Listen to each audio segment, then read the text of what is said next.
जैसे हम सभी जानते हैं, जब भी हम बीमार होते हैं तो अलग अलग प्रकार का ट्रीटमेंट कराने की कोशिश करते हैं।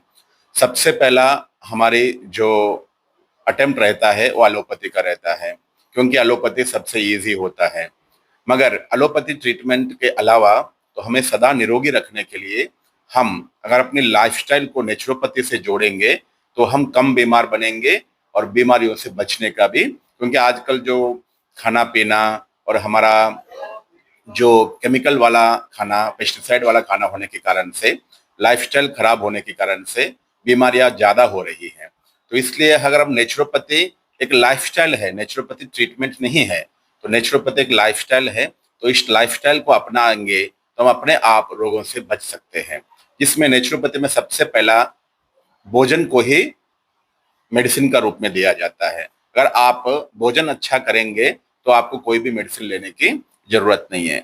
हम डेली जो भोजन कर रहे हैं वो भोजन जो है हमें स्वस्थ करने की जगह पे हमें बीमार बना रही है। क्यों? क्योंकि हम जो डेली भोजन खा रहे हैं उसमें पेस्टिसाइड्स तो है ही, साथ में ढेर सारा केमिकल्स भी है। और सबसे ज्यादा जो है, जो हम खाना बना रहे हैं वो रिफाइंड तेल में खाना बना रहे हैं। रिफाइंड तेल में लगभग 5 प्रकार के केमिकल्स होते हैं, जैसे hexyne, phosphoric acid, caustic soda, ethanol and artificial colours. तो ये सारे जो है हमें सबसे ज्यादा बीमार बनाते हैं, क्योंकि व्यक्ति खाना बनाते हैं सबसे पहला कढ़ाई में तेल ही डालते हैं। वो तेल कौन सा तेल? रिफाइंड तेल डालते हैं। रिफाइंड तेल में जो केमिकल्स में हम खाना बना रहे, कितना भी घर में अच्छा खाना बनाने के बाद भी हम बीमार हो रहे हैं।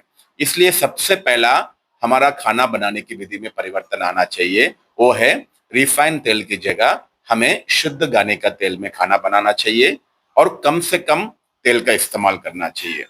एक दिन में एक व्यक्ति को 24 घंटा ये शरीर अच्छे से चले, उसके लिए केवल 1 चम्मच अगर शुद्ध तेल अगर आप लेते हो तो शरीर के लिए सफिशिएंट होता है।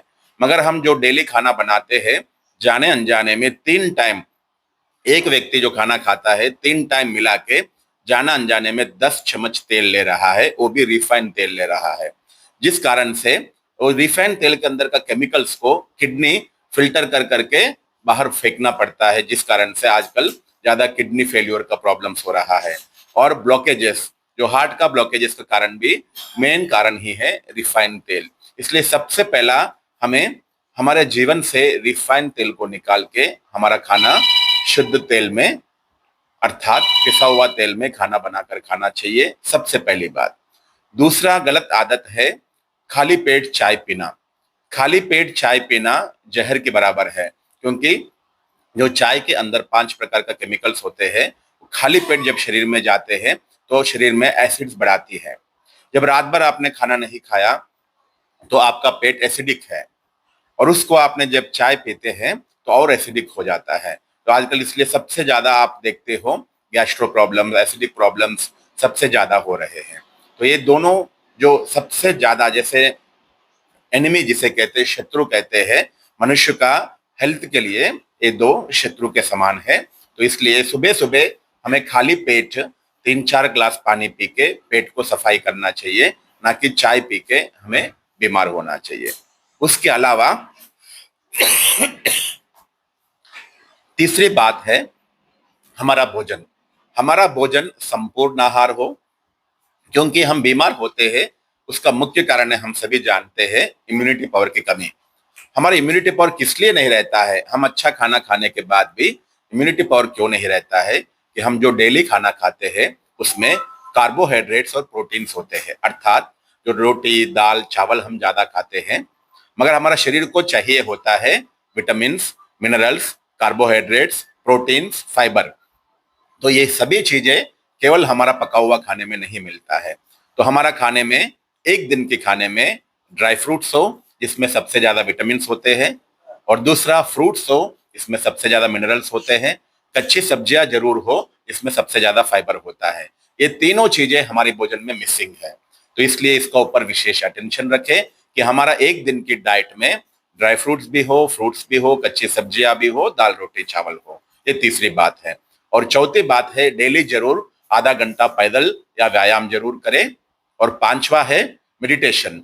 जितना हम मेडिटेशन सीखेंगे, योगा सीखेंगे, योगा और योग दोनों में अंतर है। योगा और आसन व्यायाम ये फिजिकल चीज है, और मेंटल चीज है वो है मेडिटेशन। आजकल आप सभी जानते हैं सबसे ज्यादा रोगों का कारण है साइकोसोमेटिक डिसीजेस, मानसिक रोग ज्यादा बढ़ती जा रही है। तो ये मानसिक रोगों से मुक्त होने के लिए मेडिटेशन भी जरूर करें। तो इस प्रकार से ये सभी चीजों का ध्यान रखते हुए आशा है कि आप अपने जीवन को स्वस्थ बनाएंगे। धन्यवाद। आपने नेचुरोपैथी के बढ़ते कदम में आज 700 बेड के हॉस्पिटल में विजयवाड़ा नेचुरोपैथी हॉस्पिटल की गायत्री देवी और पूरे भारत में 600 कार्यक्रम करने वाले बीके वेणुगोपाल को सुना, समझा। नागपुर के अंदर यह पहला प्रयास हुआ है कि बेस्ट नेचुरोपैथी सेंटर डाला गया है, और भारत का ये पहला प्रयास है एलोपैथी के साथ नेचुरोपैथी सेंटर डाला गया। यह समन्वयता का संगम है। जहाँ समन्वयता है वहाँ विकास है। जो अच्छाइयाँ एलोपैथी में इमरजेंसी में है उसको हम स्वीकारते हैं, और लोग बीमार न पड़े उसके लिए हम नेचुरोपैथी का स्वागत करते हैं। इस प्रकार हमारा ये प्रयास है। हम भारत सरकार की योजनाओं के सहयोग से विदर्भ के अंदर गांव-गांव में ये प्रयास हो कि लोग स्वस्थ ज्यादा से ज्यादा रहे। अभी स्वस्थ रहने के नेचुरोपैथी के अंदर अनेक मार्ग आपको बताए गए हैं। मैं भी चाहूंगा कि मीडिया के माध्यम से यह संदेश घर घर पहुंचे और लोग सरलता के अंदर अपने शरीर का हैप्पी हेल्थ लाइफ करें। धन्यवाद।